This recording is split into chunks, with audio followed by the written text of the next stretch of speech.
Hercules' call to adventure came to him at a very young age.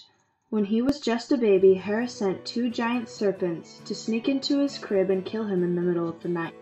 But the serpents were no match for Hercules' Olympian strength.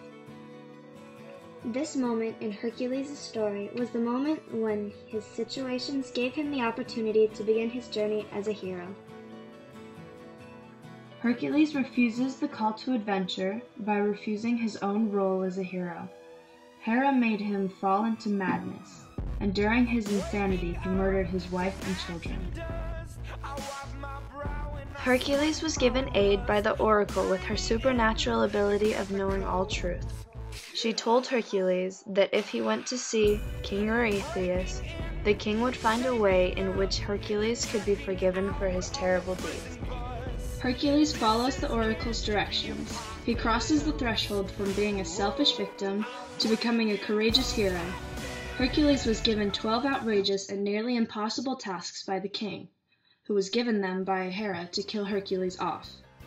The king said that if he finished these labors, he would be clean again. First, Hercules had to kill the lion of Nemea, whose flesh was impenetrable to weapons, and bring back the massive carcass. The second great task was to kill a practically unbeatable monster. This one had 9 heads, and every time he'd slice one head off, 2 heads would grow back in its place. The only way to kill a Hydra was to chop off all of the heads and bury them under a giant pile of heavy boulders. For Hercules' third task, he had to bring back the stag with the golden horns alive from Artemis. The fourth labor was to capture the great bull. His fifth labor was to clean the Aegean stables. The sixth was to drive away the Stymphalian birds.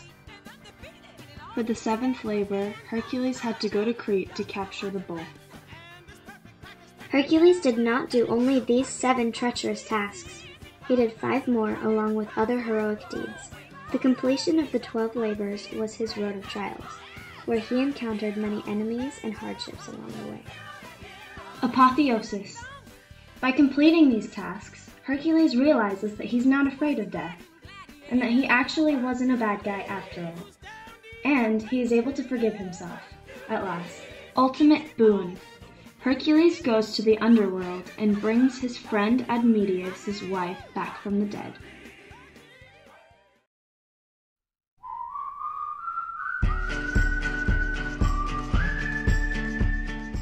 Hercules crosses the threshold through death.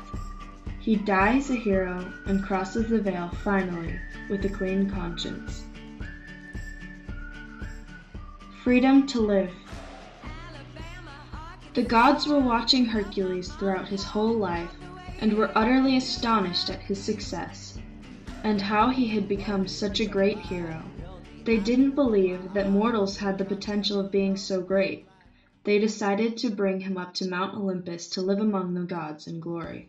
I've got emotion dripping out my pores, and I thought I would let you know.